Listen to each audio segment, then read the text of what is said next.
बिस्मिल्लाहिर्रहमानिर्रहीम। Open institute of calligraphy and fine arts Jhelum की जानिब से मैं हूं नवीद अख्तर उपल। डियर स्टूडेंट्स, तमाम देखने वालों को मेरी तरफ से अस्सलाम वालेकुम। डियर स्टूडेंट्स, आज हमारा सबक है उर्दू खुशखती में जीम। और जीम को हम पिछली वीडियो के अंदर सीख चुके हैं कि जीम जब शुरू में आता है, दरमियान में आता है या एंड पे आता है तो उसको हम कैसे लिखते हैं मुख्तलिफ अल्फाज के अंदर। लेकिन यह है कि आज इस वीडियो के अंदर हम सीखेंगे कि जीम की जो प्रैक्टिस है वो कैसे करनी है, कि जीम को हमने कैसे देखना है कि जीम लाइन के करीब से स्टार्ट करना है या जीम का सर दरमियान से स्टार्ट करना है या बहुत ऊपर से स्टार्ट करना है। तो इसके लिए बहुत ही आसान तरीके से मैं आपको बताऊंगा। तो सबसे पहले हम देखते हैं कि अलिफ को हम लेते हैं। तो अलिफ ये है कि आप जानते हैं कि दोनों लाइनों के दरमियान से अलिफ को बनाया जाता है। जब आप इसके साथ कोई हरफ जोड़ते हैं तो आप नीचे से ऊपर जाते हैं और इसका जो जॉइंट है ये बिल्कुल लाइन के करीब से बनता है। तो याद रखना है कि अलिफ के साथ जब आप जीम जोड़ेंगे तो बिल्कुल लाइन के करीब इसका जीम का सर बनाएंगे, फिर आप यहाँ से ऊपर जाएंगे इस तरीके से। तो डियर स्टूडेंट्स, अब हमें यह भी जानना ज़रूरी है कि जीम लाइन के करीब से किन किन हरूफ के साथ जुड़ेगा।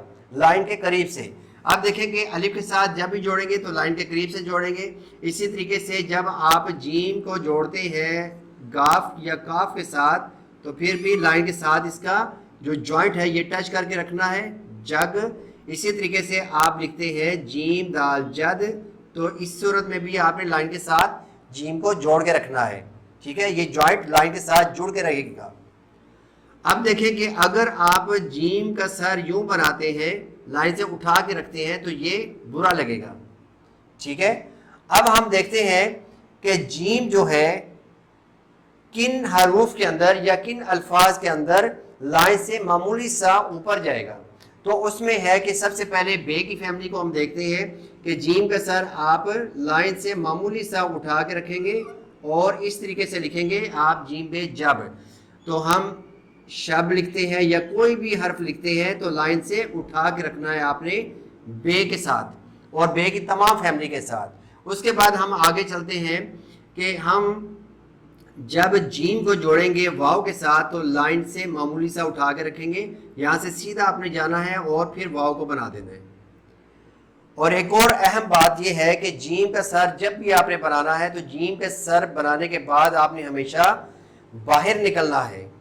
ठीक है, ये देखें जीम का सर अगर जीम के बाद आप वाव बनाते हैं तो ये गलत हो जाएगा। जीम का सर बना के इसको आपने बाहर निकाल के फिर लिखना है। इसी तरीके से आप जीम को फे के साथ जोड़ते हैं तो फिर भी लाइन से मामूली सा उठा के रखना है। जीम को आप जोड़ते हैं हाई हवस के साथ तो फिर भी आपने लाइन से मामूली सा उठा के रखना है। जीम को दो चश्मी हाई के साथ जोड़ेंगे फिर भी इसी तरीके से लिखेंगे। ठीक है, और अगर आप जीम को बड़ी जाए के साथ जोड़ेंगे फिर भी आपने लाइन से मामूली सा उठा के रखना है। तो इस सूरत में आपने जीम का सर बनाना है, सर छोटा और दुम इसकी बड़ी जाएगी, लंबी होगी। ठीक है, किन अल्फाज के अंदर जीम जो है वो दोनों लाइनों के दरमियान से या थोड़ा सा ऊंचाई से स्टार्ट करेंगे। तो उसमें हम देखते हैं कि जितने भी गुलाई वाले हरूफ हैं उनके साथ जब भी आप जीम जोड़ेंगे तो ऊंचा करके स्टार्ट करेंगे। जैसे हम लिखते हैं यहाँ पे जीम को जीम के साथ जोड़ते हैं, इस तरीके से हम जोड़ेंगे, ऊंचा करके स्टार्ट करेंगे और जीम का सर जो है इसके बनाने के बाद आपने जॉइंट को लंबा करके बाहर निकलना है। ठीक है, अक्सर बच्चे इसमें मिस्टेक ये करते हैं, यूं बना देते हैं। ये देखें इधर से सारे के सारे लेटर्स जो है ना वो बराबर कर दिए हैं, तो इस तरीके से नहीं होगा। हरूफ को आपने इस तरीके से लिखना है हज। इसी तरीके से हम जीम को सीन के साथ जोड़ते हैं, दोनों लाइनों के दरमियान में रखेंगे इसका जॉइंट। जीम को स्वाद के साथ, तो स्वाद के साथ बनाने के लिए आपने इसको लंबा करना है फिर स्वाद का सर बनाना है। ठीक है, अगर जीम के सर से आप हमेशा दूर नहीं जाते और करीब से ही बनाने की कोशिश करते हैं तो फिर स्वाद का सर इस तरीके से बनेगा। तो स्वाद का सर जो ना आपने गोल नहीं बनाना बल्कि लंबा बनाना है। तो तरीका जो मैंने बताया है कि जीम का सर बनाने के बाद जीम का सर आप यूं भी बना सकते हैं। ठीक है, मदनुमा, ये बड़ा अच्छा लगेगा। इस तरीके से भी बना सकते हैं और इस तरह भी बना सकते हैं। तो दोनों तरीके ठीक है। ये देखें जीम का सर इस तरह भी है और इस तरह भी बना सकते हैं शुरू में। अब स्वाद का सर इस जॉइंट को लंबा करके, स्वाद का सर हमने लंबा करके बनाना है पीछे की तरफ, ठीक है। उसके बाद है जीम को आप जोड़ते हैं हैंड के साथ, जीम को मीम के साथ, ये थोड़ा और ऊंचा बनाएंगे, फिर मीम का सर बना के थोड़ा सा आगे जाके फिर मीम को बनाएंगे, ठीक है। इसमें भी जो स्टूडेंट मिस्टेक करते हैं वो भी देखिएगा कि जीम का बनाने के बाद सर और यहीं से मीम को बनाते हैं और यूं आ जाते हैं। तो मीम के सर को बनाने के बाद आपने सीधा इस तरह नहीं आना, थोड़ा सा आगे जाके इस तरीके से बनाएंगे, यूं नहीं बनाएंगे, ठीक है। अब जीम को हम जोड़ते हैं नून के साथ, दोनों लाइनों के दरमियान से जीम और लाम को जोड़ते हैं, जीम लाम जल, और जीम छोटी है जी, जीम का सर बना के यहीं से आप छोटी जय को बना देंगे, ठीक है।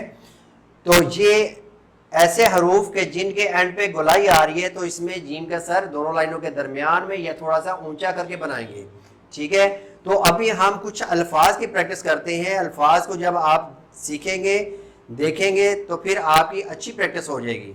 तो डियर स्टूडेंट्स, अभी हम सीखते हैं कि जीम जब एंड पे आता है तो उस सूरत में आपने मुख्तलिफ अल्फाज को कैसे लिखना है।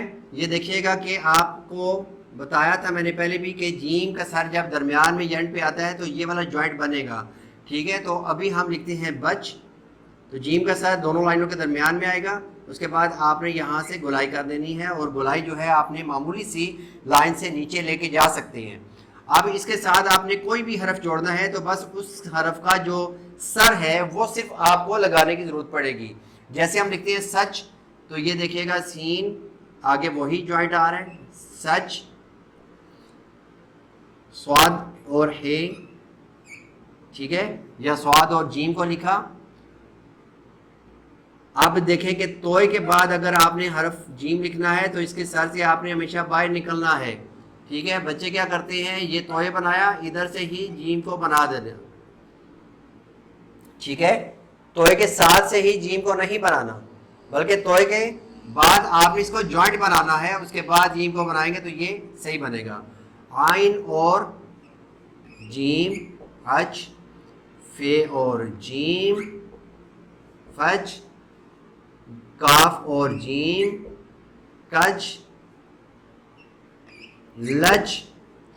अब जब मीम को जीम के साथ जोड़ेंगे तो याद रखना है कि मीम का सर आपने ऊपर बनाना है, लेकिन ट्राई एंगल में बनाना है आपने, बिल्कुल गोल और मोटा नहीं बनाना। इस तरह ये फे लगेगा तो आपने इस तरीके से नहीं बनाना, आपने मीम का सर बना के उसके बाद आगे जीम को जोड़ देना है। तो याद रखने वाली बात है कि जीम की जितनी भी फैमिली है, जीम, चे, हे, खे, तो इसमें मीम का सर जब शुरू में आएगा तो मीम का सर ऊपर बनेगा। मिसाल के तौर पर यहाँ पे मैं लिखता हूँ मुझ, ये देखें तो मीम का सर ऊपर है, तो अक्सर बच्चे यूं मिस्टेक करते हैं, यूं बना देते हैं, मीम का सर नीचे बना देते हैं, तो ये ठीक नहीं है। उसके बाद है आप ये लिख देते हैं थिच, ठीक है। तो हमने मुख्तलिफ हरूफ को जोड़ा जीम के साथ। तो अजीज तलबा, अभी हमने ये लिखा है जीम को एंड पर, लेकिन अब हम जीम को दरमियान में इस्तेमाल करते हुए इन्हीं से ही अल्फाज को बनाते हैं, लेकिन जीम को हम दरमियान में लेके आते हैं। मिसाल के तौर पे ये लिखा है बच, बच से हम लिखते हैं बचत। तो क्योंकि एंड पे हमने याद रखें कि कोई भी लफ्ज़ है तो उसका जो एंड वाला हरफ है आपने उसको देखना है कि वो किस जगह पे आता है। जैसे बे की फैमिली है तो वो लाइन के बिल्कुल करीब आती है या लाइन पे आती है, तो फिर आपने नीचे आ जाना है और यहाँ पे बनाना है आपने जो भी लफ्ज़ लिखने हैं।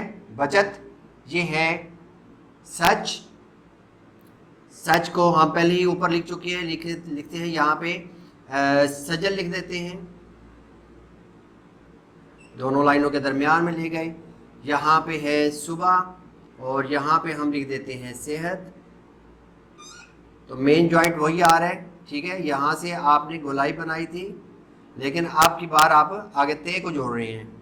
बतख, इसको लंबा किया, तोए को ऊपर से नीचे लेके आना है और इस तरीके से बतख को लिखना है।